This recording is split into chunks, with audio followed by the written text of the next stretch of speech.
In this episode of Detroit Performs, a theater company provides an outlet for an exceptional group of students. A harpist and music educator. And music on the brain. It's all ahead on this edition of Detroit Performs. Funding for Detroit Performs is provided by Masco Corporation is proud to manufacture innovative and environmentally friendly products for the home. Delta faucets, craft-made in Merillat cabinets, and Behr brand paints have all been designed with you in mind. Masco and its family of companies, serving Michigan communities since 1929. Funding is also provided by the Michigan Council for Arts and Cultural Affairs and the National Endowment for the Arts, and by contributions to your PBS station from viewers like you. Thank you.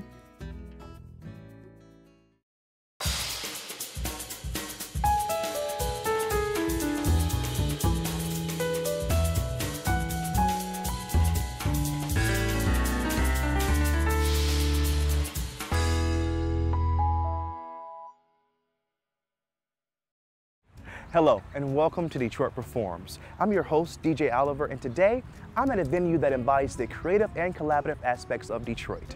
Wasserman Projects in Eastern Market brings together artists of all disciplines in an ever-evolving program of art, design, and music. I'll get you the inside scoop on this place later in the show. But first, Fourth Wall Theater Company creates a safe space for people of all abilities to learn and practice performing arts. Kids and adults sing, dance, and act during the 6-week sessions while gaining important social skills and learning confidence. Take a look. 1, 2, 3. I love you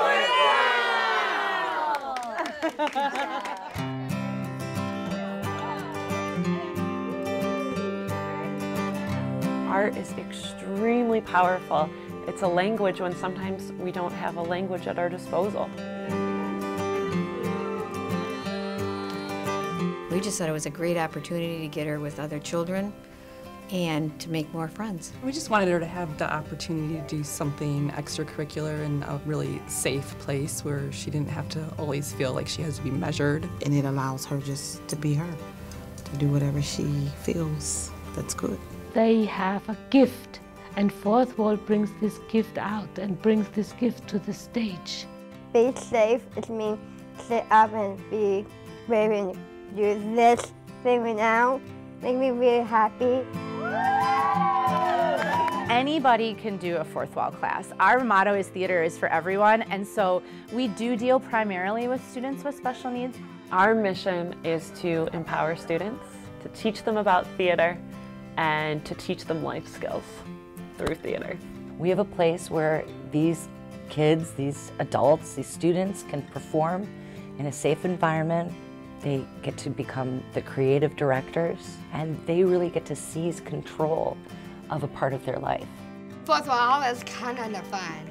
We all love each other very much, and it's amazing to have Miss KK, Miss Taylor, to help us by we learn of all different ways to be who we really are. Our students are all ages, and they are people who love theater, or maybe love singing, or are maybe really shy, and they just want to make friends, and they want to come and be happy. And so when parents first hear about us, they're like, oh, that might be fun. But I think what takes them by surprise is the sense of community, and the sense of purpose, and the growth that is going to come forward. John has struggled with speech and language, so it doesn't matter that he struggles with speech and language. They somehow understand, improve, and help him to be better. One of the cool things about theater is it's kind of like therapy in disguise. So by practicing standing up in front of a stage and saying lines to people and memorizing things and making eye contact and moving in a certain way, I think that really helps communication and social skills in real life.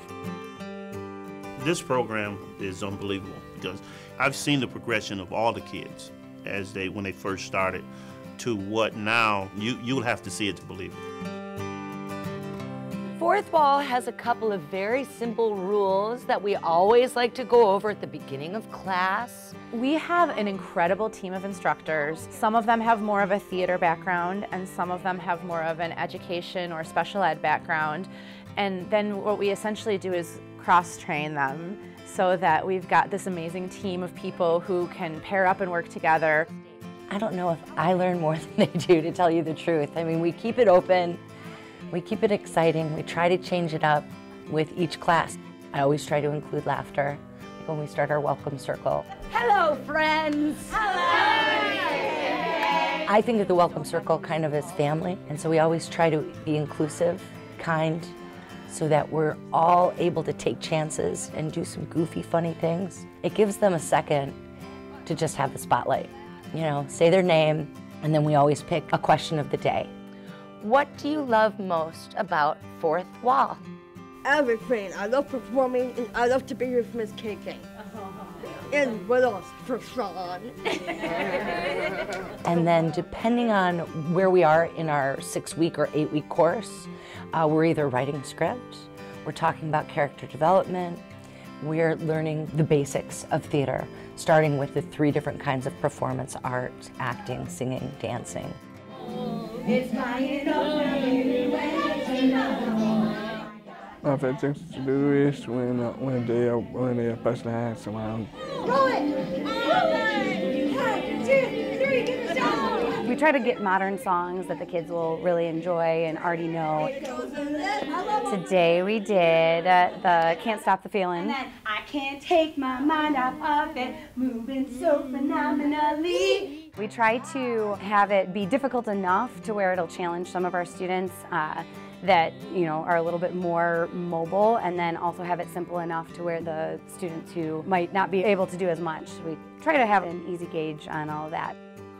It's really the process, not the product, that's important, and going through that process is where our students learn and they grow. Theater is so beautiful because if you have a varying of abilities, there's also a varying of parts. Not everyone can be the lead role in a play, and that works because of their different needs. Limitations are more mental than anything. That if you want to do something, go ahead and do it. We're gonna do a little singing with our voices and some with our hands. Can you guys do that with me? Yes! All right. We always sing it with our voices, and we do it in American Sign Language because we do have students that are hearing impaired and things like that, and nonverbal students often tend to talk better with ASL, so we like to give that as an option. And I think to myself, what a wonderful world. They're growing and they don't even know it. And then they form these really, really tight relationships. They become very protective of one another. And like Kira, complimenting Juliana. And she's talented at her dancing, acting career. She's good at working her skills. Even in that moment, for her to take that stance and to be able to point out other people's strengths and take the spotlight off of herself is a huge step. I'm so happy that we started Fourth Wall Theater Company, and I'm so proud of our students, and it has a positive impact on everybody that it touches. For me, it's about the growth, and seeing that pride, that glow. It's like nothing I've ever experienced. I gotta tell you, it's just incredible. How I feel when Selena is performing, I cannot even voice that. I probably would need to shout. It's awesome.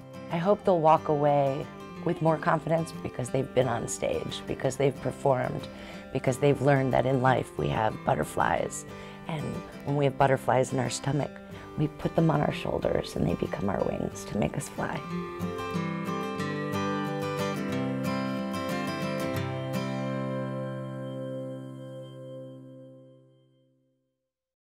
You can learn more about Fourth Wall Theater Company as well as all the artists we feature on DetroitPerforms.org. Patricia Terry Ross is a Kresge Award-winning harpist and music educator whose music can be heard everywhere from iconic Motown recordings to the Michigan Opera Theater. With so many endeavors, it's hard to list them all, so let's just hear it from her.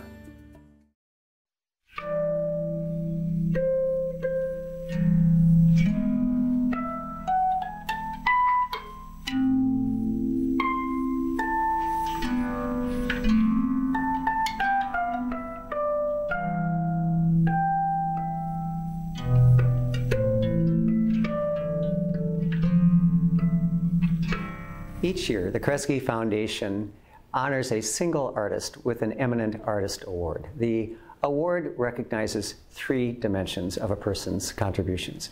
First is excellence, full stop. Second is the contribution to the community over a long period of time.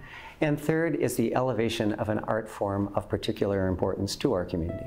This year, our award went to the artist and educator Patricia Terry Ross, one of the great harpists of our time.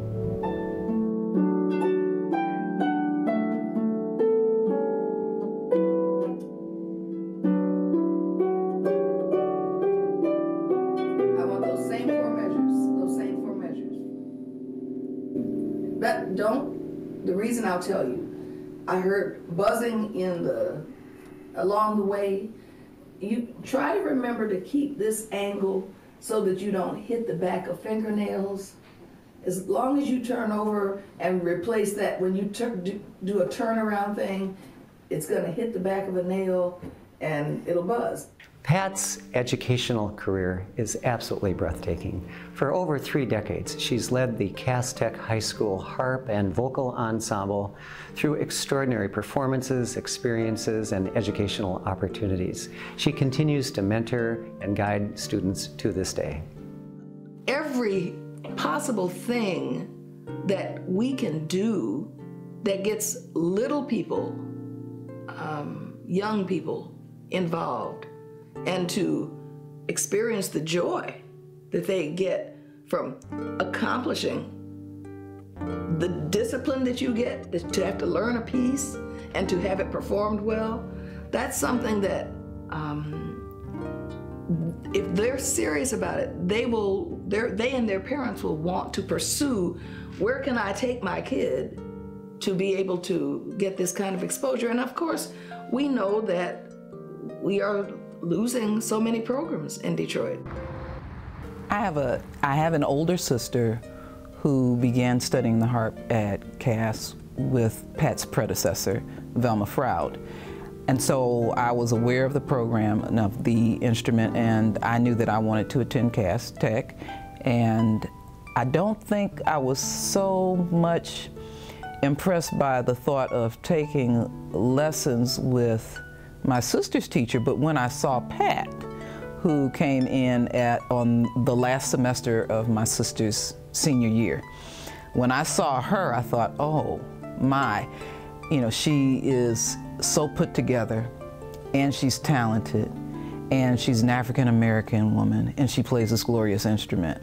When I get to Cass, that's what I would like to do. Pat has always been the kind of teacher that would put the interest of her students as a priority, and I knew that she was open and welcoming.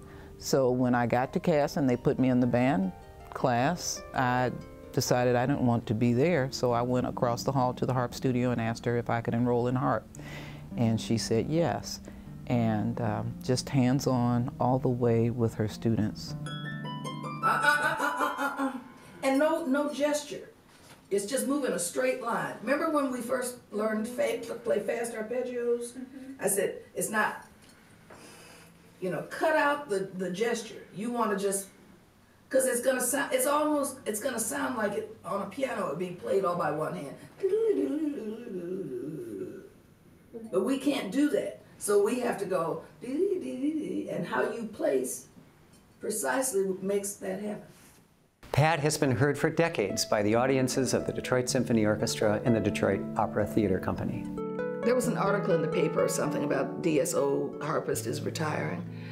And one of my students read it, and she said, so what are we gonna do when you leave? Like that. And I said, who said I was leaving? Because I hadn't decided yet. I was sort of on the fence thinking, do I want to go through this audition and, on your best day, you can win, and on somebody else's best day, they can win. You never know. And I said, literally, I love this job. And if I leave this program with nobody to replace me, it will die. Because you can't just bring in an instrumental music teacher who knows nothing about the harp. And I had the choral music ed background, so I was teaching vocal as well as harp. So I had a full program. So it was That question by that little girl was an epiphany for me. It made me confront myself and say, well, you know, you've been good enough to play with the DSO, you've been able to travel with them, you've recorded with them, you've toured with them. What more is there? Students of the Motown Sound will recognize the name of the harpist who did countless recordings with great Motown artists. Stevie Wonder, Marvin Gaye, The Temptations. She was everywhere. Sometimes I'll hear things on the radio and I'll say, oh, that's me. And then other times I'll hear something and I'll think it was me, and then somebody else will say, sometimes they would record more than one version of something, and you think maybe this one is yours, and you hear someone else say, oh, I played that. And you think, well, I don't want to put that out there in the universe, and somebody says, she didn't play that, that was me. Pat is a very dignified person. The one thing that even her grand students know is the phrase that she learned from her grandmother, which is to do honor to your gift. And so that means that what has been placed in you to do, then to be a person of integrity, you do the most that you can with what has been given to you to do. And that's where we learn in this program, and that's what we teach the students. That's what inspires me. That's what inspired her. So I'm sure little did her grandmother know that generations later, that phrase would be affecting the lives of young people still. You know, our most famous thing is the glissando. So generally the glissandos are sometimes dramatic, like big and loud. And then sometimes they're like, and then maybe somebody, it could be a fairy coming in, you know? There's no, I don't think of the harp as being a one-trick pony.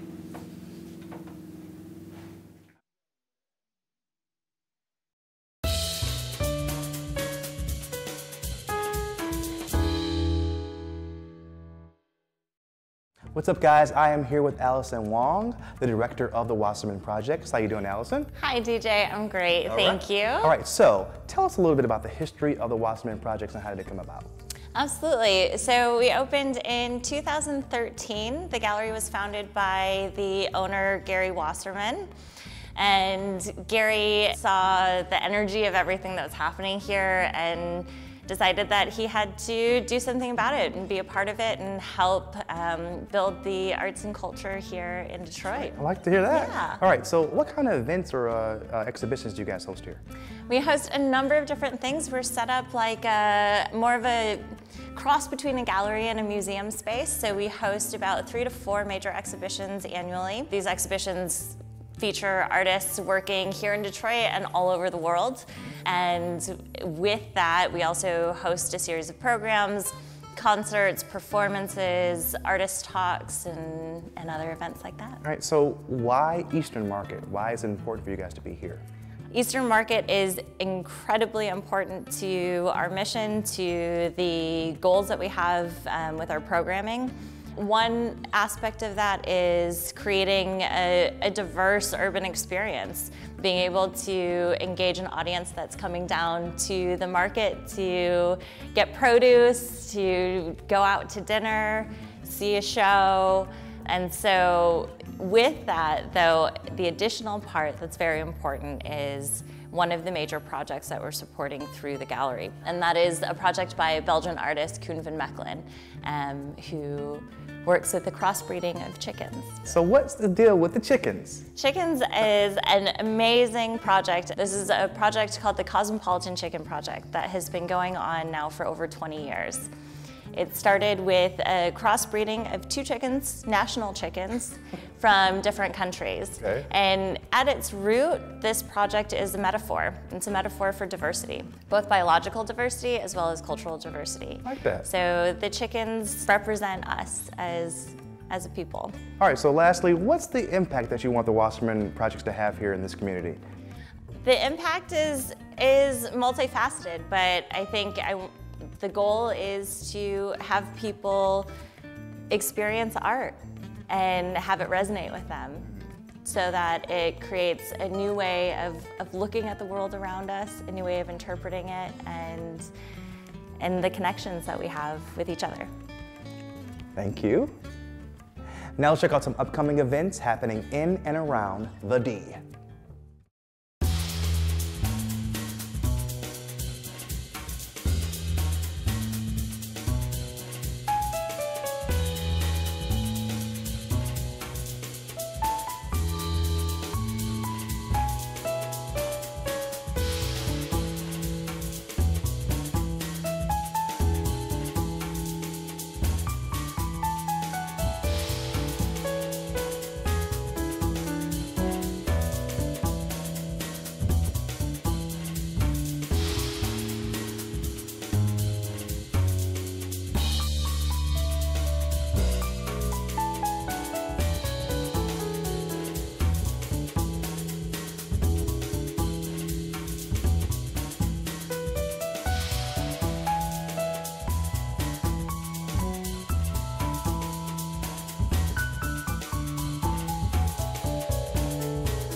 Is there a connection between brain activity and music?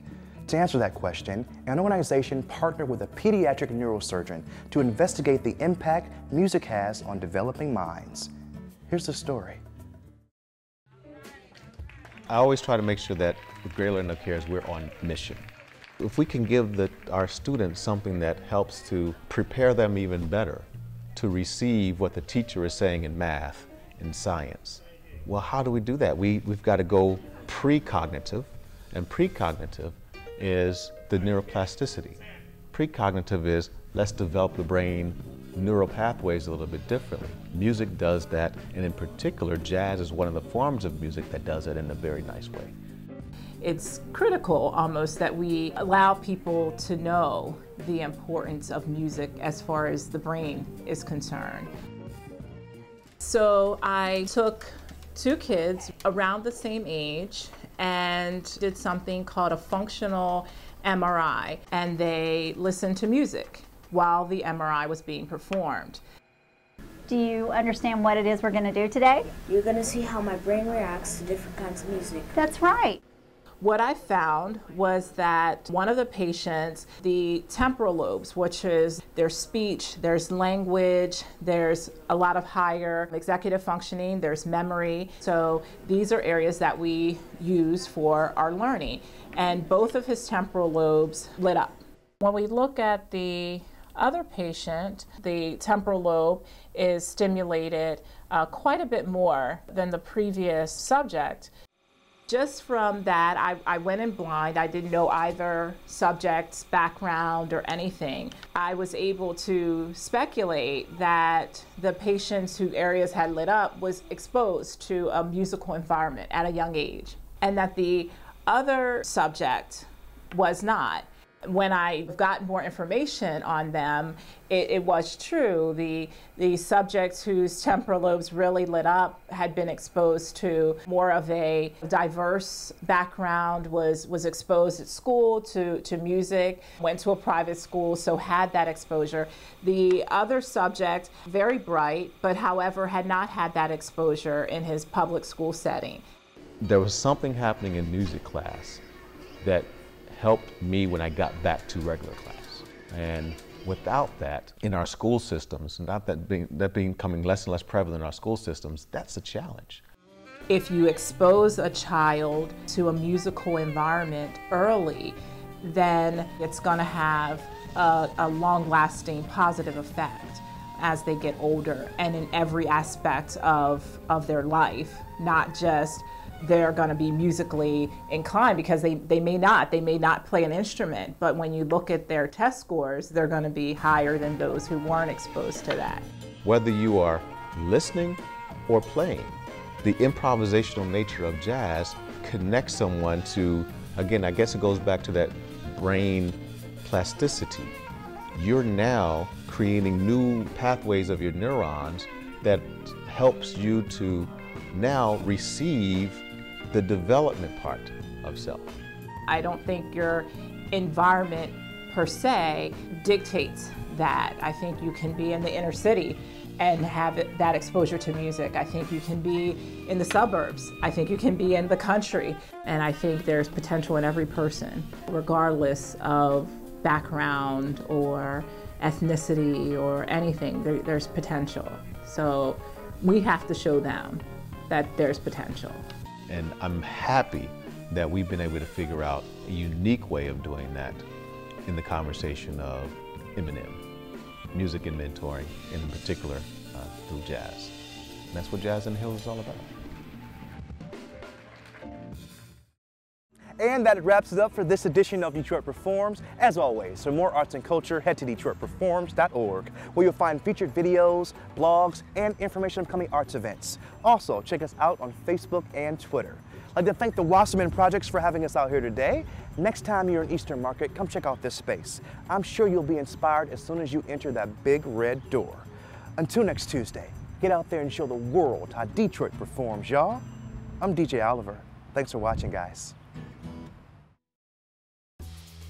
Funding for Detroit Performs is provided by Masco Corporation is proud to manufacture innovative and environmentally friendly products for the home. Delta faucets, craft-made in Merillat cabinets, and Behr brand paints have all been designed with you in mind. Masco and its family of companies, serving Michigan communities since 1929.